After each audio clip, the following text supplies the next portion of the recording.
പുതിയൊരു വീഡിയോയിലേക്ക് എല്ലാ കൂട്ടുകാർക്കും വീണ്ടും സ്വാഗതം. ഇന്ന് വൻപയർ വെച്ചിട്ട് നല്ലൊരു ഒഴിച്ചുകറിയാണ് നിങ്ങളുമായിട്ട് ഞാൻ ഷെയർ ചെയ്യുന്നത്. തേങ്ങ ഒന്നും അരക്കാതെ തന്നെ നല്ല കുറുകിയ ചാറോടുകൂടി തയ്യാറാക്കി എടുക്കാൻ പറ്റിയിട്ടുള്ള നല്ല അടിപൊളി കറിയാണ് കേട്ടോ ഇത്. അപ്പോൾ റെസിപ്പി കണ്ടു നോക്കാം. അതിനായിട്ട് ഞാനിതാ ഒരു അരക്കപ്പ് വൻപയർ നല്ലപോലെ കഴുകിയതിന് ശേഷം ഒരു കുക്കറിലേക്ക് ഇട്ട് കൊടുക്കുന്നുണ്ട്. വൻപയർ കുറച്ച് സമയം കുതിർത്തെടുത്താൽ നല്ലതാണ് കേട്ടോ, പെട്ടെന്ന് വെന്ത് കിട്ടും. ഞാനിപ്പോൾ കുതിർത്തെടുത്തിട്ടൊന്നുമില്ല. ഇനി ഇതിലേക്ക് ഒരു 2 ഉരുളക്കിഴങ്ങ് തൊലിയൊക്കെ കളഞ്ഞ് കട്ട് ചെയ്ത് ചേർത്ത് കൊടുക്കുന്നുണ്ട്. ഇതിലേക്ക് ഇനി വേവാൻ ആവശ്യമായിട്ടുള്ള ഒരു അരക്കപ്പ് വെള്ളവും 1/4 ടീസ്പൂൺ മഞ്ഞൾപ്പൊടിയും 1 ടീസ്പൂൺ ഉപ്പും ചേർത്ത് കൊടുത്ത് കുക്കർ മൂടി വെച്ചൊരു 3 വിസിലിൽ നമുക്കിതൊന്ന് വേവിച്ചെടുക്കണം. വൻപയറും കിഴങ്ങൊന്നും ഒരുപാട് വെന്ത് ഉടഞ്ഞു പോകണ്ട, ഒരു പാകത്തെ വേവാക്കി എടുത്താൽ മതി. ഇനി ഒരു ചീനച്ചട്ടി ഗ്യാസ് അടുപ്പിലേക്ക് വെച്ച് കൊടുത്ത് അതിലേക്ക് 1 ടേബിൾ സ്പൂൺ വെളിച്ചെണ്ണ ഒഴിച്ച് ചൂടാക്കി എടുത്തിട്ടുണ്ട്. ഇതിലേക്ക് ഒരു 1/2 ടീസ്പൂൺ വലിയ ജീരകവും ഒരു 10-12 മണി മുഴുവൻ കുരുമുളകും ചേർത്ത് കൊടുത്തൊന്ന് പൊട്ടിച്ചെടുത്ത ശേഷം പിന്നെ കുറച്ചധികം ചെറിയുള്ളി ചേർത്തൊന്ന് വഴറ്റിയെടുക്കുക. ഒരു 10-20 അല്ലിയോളം ചെറിയുള്ളി ഞാൻ എടുത്തിട്ടുണ്ടാവും. ഒരു 5-6 അല്ലി വെളുത്തുള്ളി കൂടെ ചേർത്ത് കൊടുത്ത് നമുക്കിത് നന്നായിട്ടൊന്ന് വഴറ്റിയെടുക്കാം. ഇതെല്ലാം ഒന്നങ്ങ് വഴറ്റി വന്ന ശേഷം പിന്നെ ഇതിലേക്ക് ഒരു തക്കാളി കട്ട് ചെയ്ത് ചേർത്ത് കൊടുക്കുന്നുണ്ട്. 2 തണ്ട് കറിവേപ്പിലയും ചേർത്ത് കൊടുത്ത് ഇതിലേക്ക് ആവശ്യമായിട്ട് ഒരു 1/4 ടീസ്പൂൺ ഉപ്പ് കൂടെ ചേർത്ത് കൊടുത്ത് നമുക്കിത് നന്നായിട്ടൊന്ന് വഴറ്റിയെടുക്കാം.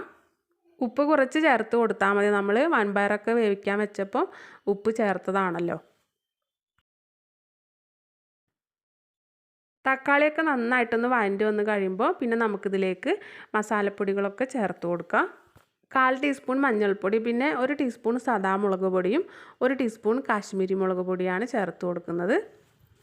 1-1.5 ടീസ്പൂൺ മല്ലിപ്പൊടി കൂടെ ചേർത്ത് കൊടുത്ത് ഈ പൊടികൾ നമുക്ക് നന്നായിട്ടൊന്ന് വഴറ്റിയെടുക്കണം. ശേഷം ഫ്ലെയിം ഓഫ് ചെയ്ത് ഇത് നല്ലപോലെ ഒന്ന് തണുത്തതിന് ശേഷം ഒരു മിക്സി ജാറിലേക്ക് മാറ്റി കൊടുത്തിട്ടുണ്ട്. അരയാൻ ആവശ്യമായിട്ട് കുറച്ച് വെള്ളം ഒഴിച്ച് കൊടുത്തത് നല്ലപോലെ ഒന്ന് അരച്ച് നമുക്ക് മാറ്റി വയ്ക്കാം.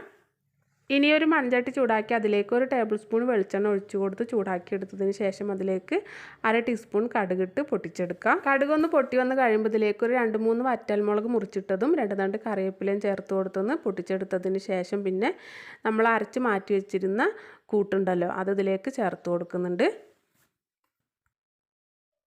ഇത് നല്ലപോലെ ഒന്ന് വഴറ്റിയെടുത്തതിന് ശേഷം എണ്ണയൊക്കെ ഒന്ന് തെളിഞ്ഞ് വരുന്ന സമയത്ത് നമുക്കിതിലേക്ക് വെള്ളം ഒഴിച്ച് കൊടുക്കാം.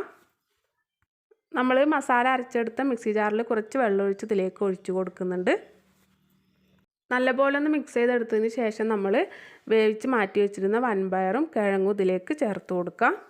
ആ ഒരു വെള്ളത്തോട് കൂടെ തന്നെയാണ് ഞാനിതിലേക്ക് ചേർത്ത് കൊടുക്കുന്നത്. ഇനി വെള്ളം കുറവാണെങ്കിൽ എക്സ്ട്രാ കുറച്ച് തിളച്ച വെള്ളം ഒഴിച്ച് കൊടുത്താൽ മതി. ഇതിലിപ്പോൾ അത്യാവശ്യം വെള്ളമുണ്ട്, അപ്പോൾ ഞാൻ വേറെ വെള്ളമൊന്നും ചേർത്ത് കൊടുക്കുന്നില്ല. ഇനി നമുക്കിത് നന്നായിട്ടൊന്ന് മിക്സ് ചെയ്ത് നല്ലപോലെ ഒന്ന് തിളപ്പിച്ചെടുക്കാം. ഒരു 2-3 മിനിറ്റ് മീഡിയം ഫ്ലെയിമിൽ വെച്ച് നല്ലപോലെ ഒന്ന് തിളപ്പിച്ചെടുത്താൽ മതി. അപ്പോൾ നമ്മുടെ വളരെ ടേസ്റ്റി ആയിട്ടുള്ള വൻപയറും കിഴങ്ങൊക്കെ വെച്ചിട്ടുള്ള ഒഴിച്ചുകറി റെഡിയാവും. ഇത് ചോറിനും ചപ്പാത്തിക്കും അപ്പത്തിനും ഒക്കെ അടിപൊളിയാണ് കേട്ടോ. അപ്പോൾ എല്ലാവരും ട്രൈ ചെയ്ത് നോക്കണേ. വീഡിയോ ഇഷ്ടപ്പെട്ട ലൈക്ക് ചെയ്യാൻ മറക്കരുത്. അടുത്ത നല്ലൊരു റെസിപ്പിയുമായി നമുക്ക് വീണ്ടും കാണാം.